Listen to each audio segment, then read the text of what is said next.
Have you ever wondered why the kindest person in the room somehow ends up taking the blame for everything that goes wrong? You know what I'm talking about. That person who's always there for everyone, who listens without judgment, who seems to understand people on a level most of us can't even imagine. It's somehow, when things fall apart, all fingers point at them. If you're an INFJ or you know one, this pattern probably sounds way too familiar. Today, we're going to uncover the real reason why INFJs become the scapegoat in almost every group they're part of. And trust me, the answer isn't what you think. The helper who never asks for help. Here's something most people don't understand about INFJs. They give until they've got nothing left. They're the friend who shows up at 2 in the morning when you need someone to talk to. They're the coworker who stays late to help you finish your project, even though they've got their own deadlines screaming at them. They're the family member who remembers everyone's birthday, organizes the reunions, and checks in when no one else does. But here's the catch. When an INFJ needs help, they don't ask for it. They've been conditioned to believe that their needs aren't as important as everyone else's. They think that by being strong for others, they're fulfilling their purpose. So they bottle everything up. They put on a brave face. They tell everyone they're fine when they're actually drowning inside. This creates a really messed up dynamic in groups. People start to see the INFJ as this endless resource.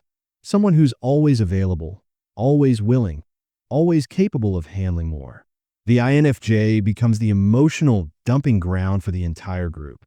And because they never complain, never set boundaries, never say no, people start to take them for granted.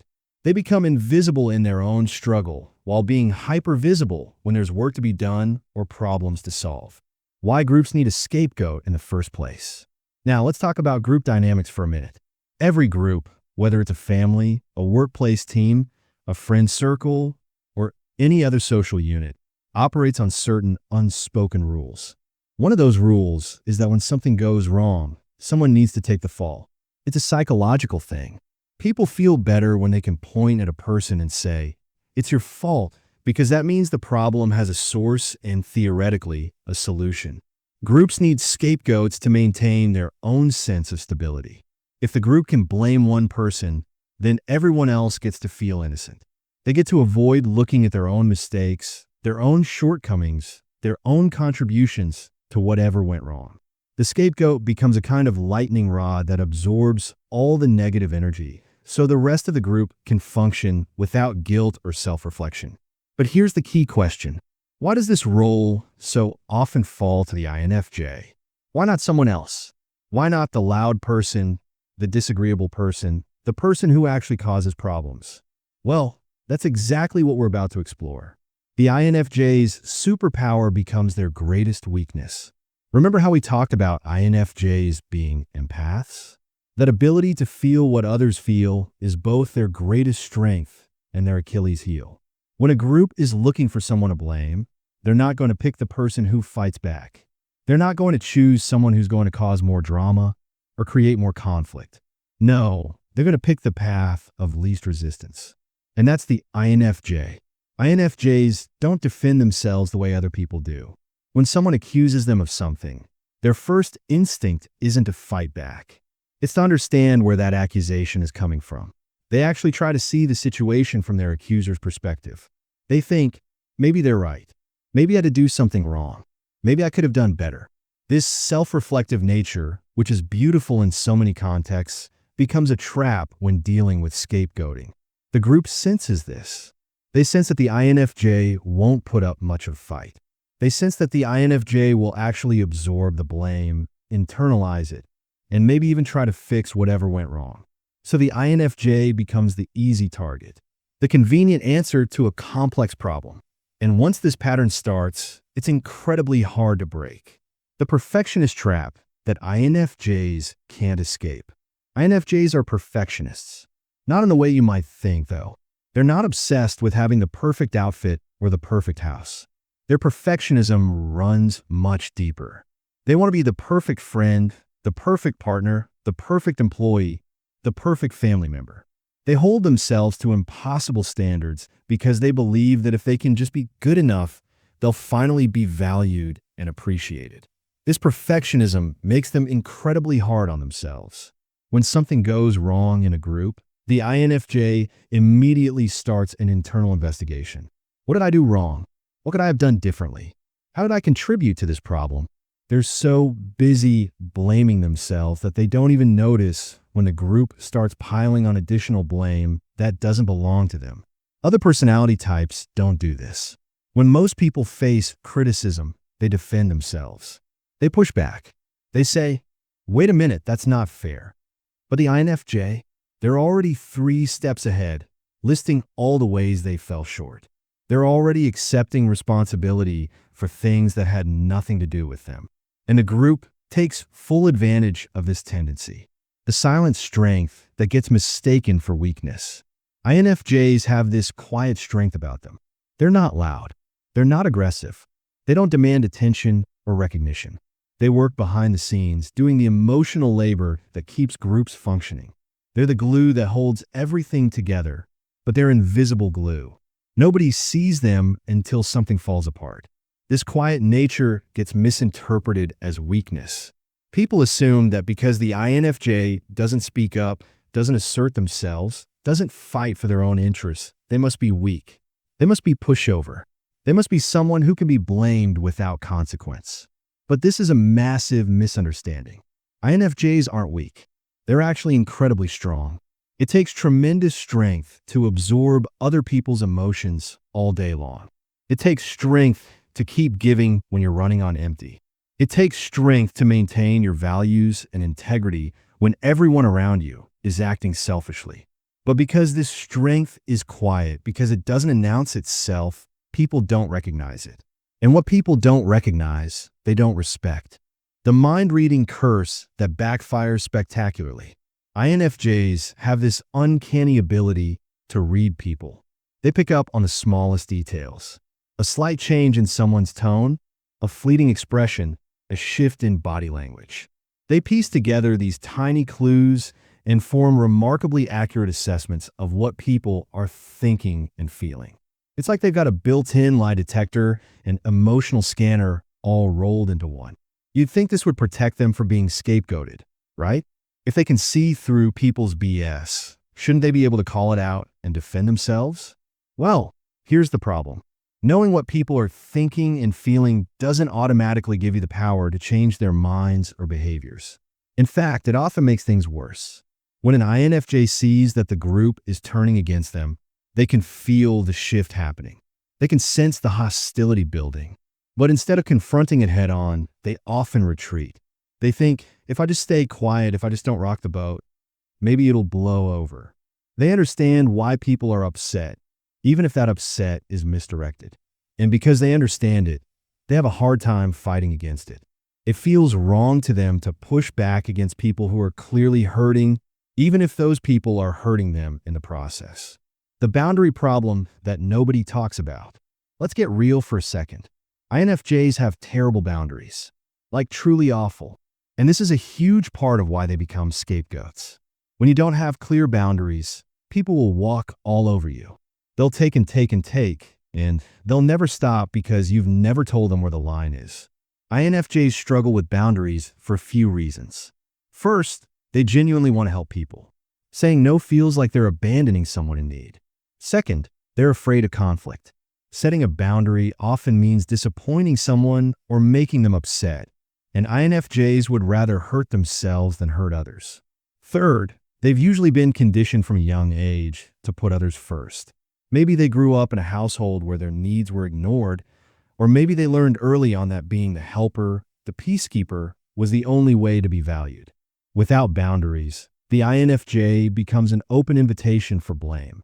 When something goes wrong, people think, well, she was involved in this, or he was responsible for that part. And before you know it, the INFJ is holding the bag for everyone's mistakes. They're the one who said yes when they should have said no. They're the one who took on responsibilities that weren't theirs.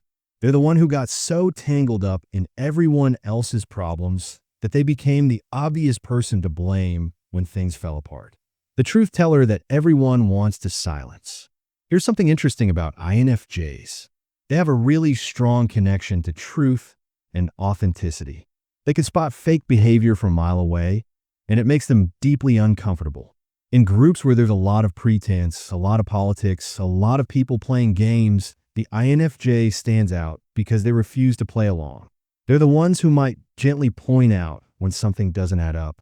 They're the ones who ask uncomfortable questions like, why are we really doing this? Or is this actually working for everyone? They don't do this to cause trouble. They do it because they genuinely believe that honesty is the foundation of healthy relationships. But here's the thing. Most groups don't actually want truth tellers. They want people who maintain the status quo, who don't rock the boat, who go along to get along. When an INFJ starts pointing out uncomfortable truths, even if they do it kindly and diplomatically, they become a threat. And threatening people get eliminated. The easiest way to eliminate someone without actually kicking them out? Make them the scapegoat.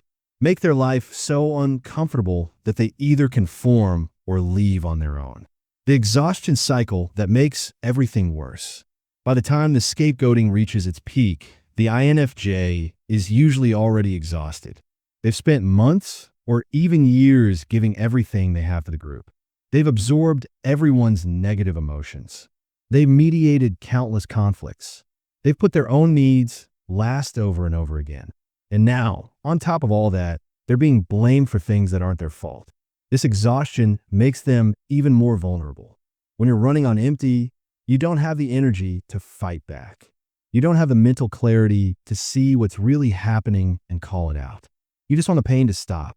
So you might accept the blame just to make it end. You might apologize for things you didn't do just to restore peace. You might even leave the group, which is often exactly what the group wanted all along. The INFJ walks away thinking they were the problem. They internalize the scapegoating and carry it with them to the next group, where the pattern often repeats. They don't realize that the problem wasn't them. It was a toxic dynamic that would have found a scapegoat no matter what. They just happened to fit the profile perfectly. The invisibility factor that nobody acknowledges. Here's a painful truth about being an INFJ in groups. Despite all the work they do, despite all they give, they remain largely invisible. People don't see the INFJ's contributions until they're gone. They don't appreciate the emotional labor, the behind-the-scenes work, the crisis prevention that the INFJ handles daily. All of that is taken for granted. But when something goes wrong, suddenly, the INFJ is very visible. Suddenly, everyone remembers that the INFJ was involved, was present, was part of the situation. This selective visibility is crazy-making. The INFJ goes from being ignored and undervalued to being hyper-visible and blamed. There's no middle ground where they're simply seen and appreciated for who they are and what they do. This pattern teaches the INFJ that visibility equals danger. Being noticed means being blamed. So they become even quieter, even more behind the scenes, even more self-erasing. And the cycle continues. The idealism that sets them up for disappointment. INFJs are idealists. They believe in the best version of people. They see potential in everyone and everything. When they join a group, they come in with hope and optimism. They believe this could be different. These people could be different.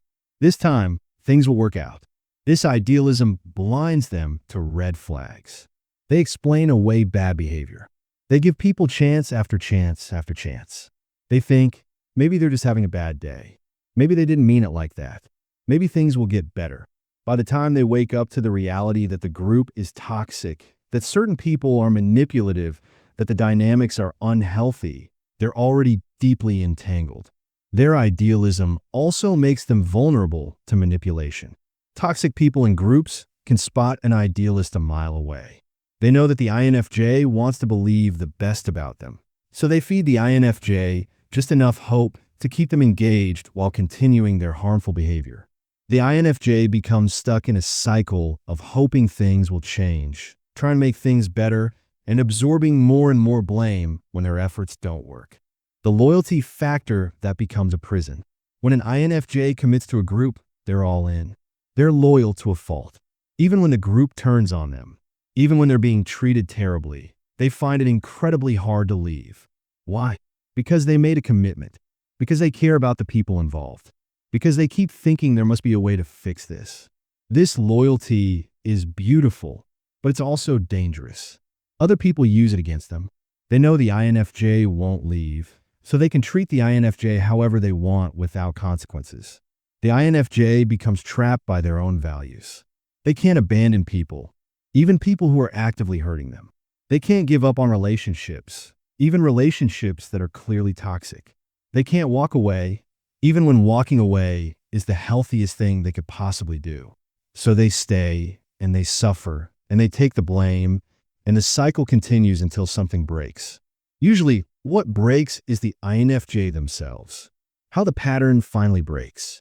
The good news is that this pattern doesn't have to continue forever. INFJs can break free from the scapegoat role, but it requires a fundamental shift in how they see themselves and how they interact with groups. It starts with recognizing that being kind doesn't mean being available for abuse. That having empathy doesn't mean absorbing everyone else's problems. That seeking harmony doesn't mean accepting blame that isn't yours.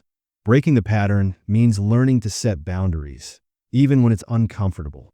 It means saying no without guilt. It means walking away from groups that don't value you, even if you care about the people in them.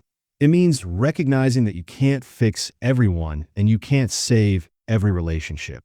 Some groups are toxic, and the healthiest thing you can do is leave. It also means unlearning the perfectionism that keeps you stuck. You don't have to be perfect to be worthy of respect. You don't have to meet impossible standards to deserve fair treatment.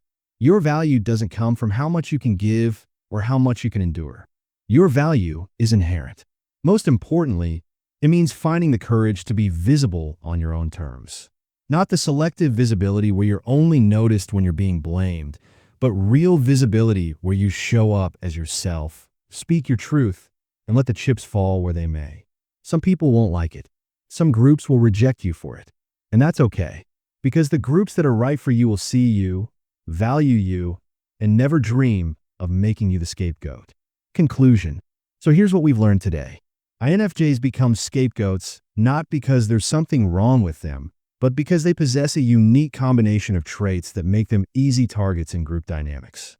Their empathy, their desire for harmony, their quiet strength, their lack of boundaries, their idealism, and their loyalty all come together to create the perfect storm. Groups looking for someone to blame naturally gravitate toward the person who won't fight back, who will actually try to understand why they're being blamed, and who might even take responsibility just to restore peace. That person is almost always the INFJ. But understanding why this happens is the first step toward preventing it.